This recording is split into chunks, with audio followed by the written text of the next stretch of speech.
I can get this off the screen.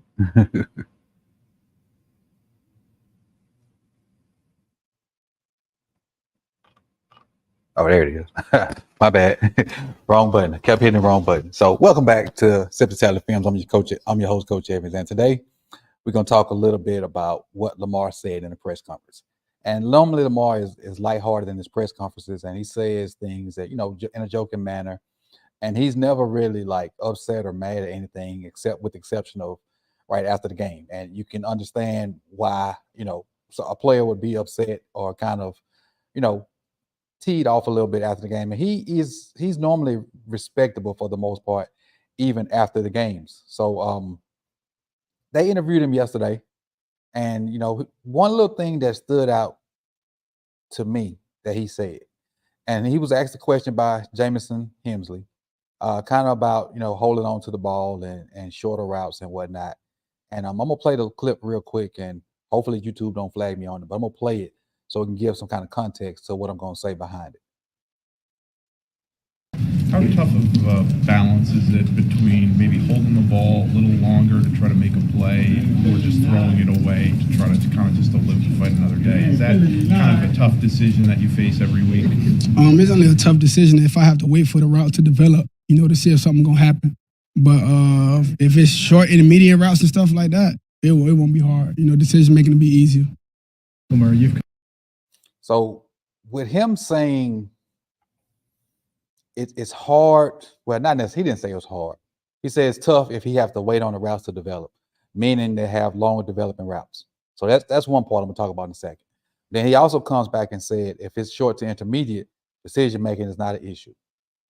So to me, this is what I got out of this, and everybody can kind of chime in with their 2 cents, whether you're watching it live now or you're watching the replay. You can tell me how you feel.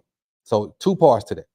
The first part, he says about waiting on the routes to develop, and as far as getting rid of the ball, maybe throwing it away or getting the ball out of his hands, whatever the case may be. A lot of times, and I'm gonna use the Cleveland Browns game for reference because it's still fresh on my brain, even though we play tomorrow.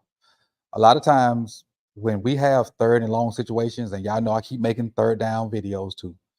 We have third and long situations. We try to run routes to the sticks to get the first down because we want the guaranteed like catch, first down, whatever. We don't use our athletes enough to get first downs. And I'm gonna give you an example. Cleveland had a third and maybe 5 yards or whatever. Deshaun Watson threw a whip route to Amari Cooper. That pass was maybe 3 yards deep, which was well short of the first down. But Amari Cooper was able to get Yak. They also had a third and 11, and he threw a 0-yard pass to Njoku, and Njoku went and got the first down. They trust their guys to get Yak, and there are other teams that do that also.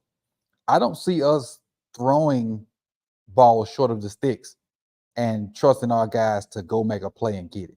Now, is it going to happen every time we do that? No. But I don't even see us giving our guys a chance to catch a ball short of the yard line, a yard to gain, and then go make the plays. And so if we got a 3rd and 10, 3rd and 11, 3rd and 12, and we're waiting till guys get to that depth to throw the ball, we already have an O-line that's having issues, and he got to wait that full 3.5, 4 seconds. It's a recipe for a disaster. So either he has to scramble prematurely, or he's getting sacked, which all adding hits on his body, which we don't want hits on his body. So first off, we need to find a way, or just trust the guys. Because there was one play in particular, like the pass to Keaton Mitchell, the pass that he didn't complete in the end zone when Keaton Mitchell ran the rail route. That was 3rd down.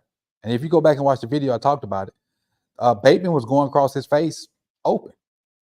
If he hits Bateman in stride, Bateman probably runs for that first down and maybe even scores because the guy that's chasing him is a yard or 2 behind. The middle linebacker sees him, but he's not in a position to make the play. So if he hits Bateman in stride, like when Bateman doesn't have to like catch the ball behind him or anything like that, Bateman keeps running and he definitely gets the first down and maybe even scores because the only other 2 people on that side of the field was Keaton Mitchell and the linebacker guarding him. I think it's Taki. So that's what I had wanted to say about that part. The second part of his statement was, if my routes are short to intermediate, I don't have any issue with the decision making. Why not call more of those plays then? OC.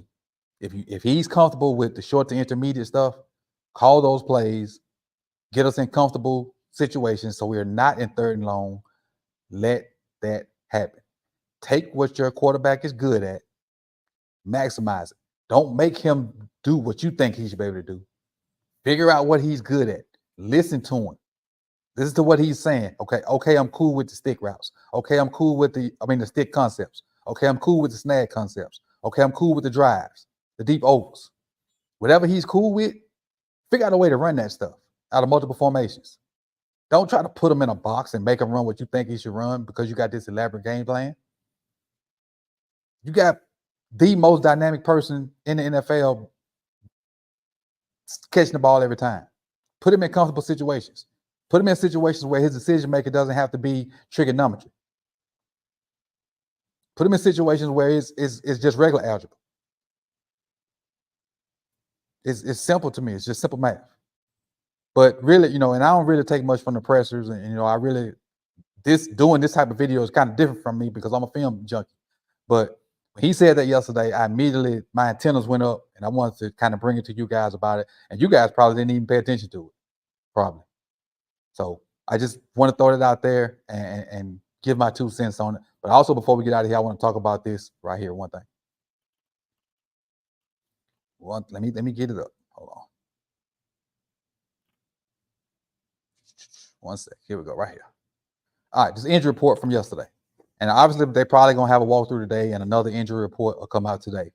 But just looking at this right here and going down the list, Odell Beckham, I think that's a vet rest day. I think Clown is a vet rest day. So not really concerned about those two guys. I think they'll be ready to play. Duvernay, limited with his hamstring. Not really worried about that because he doesn't really have a huge role in the offense. So him playing or not is not really an issue to me. Marlon, I think, is out. Morgan Moses, he had 2 fulls.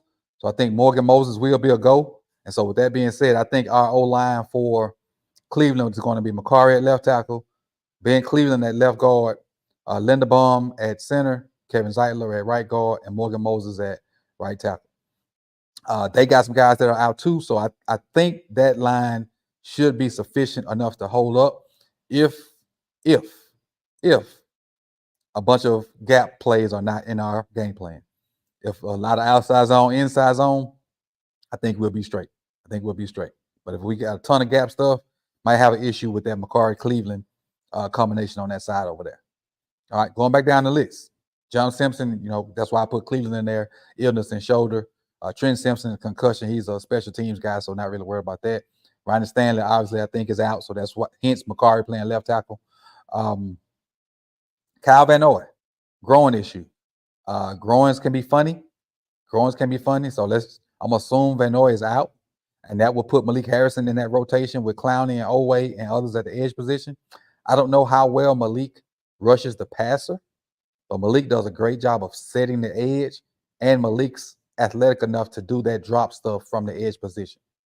So I don't, I know we'll lose a great pass rusher out of Van Noy, but I think you'll get a better athlete to do stuff in space.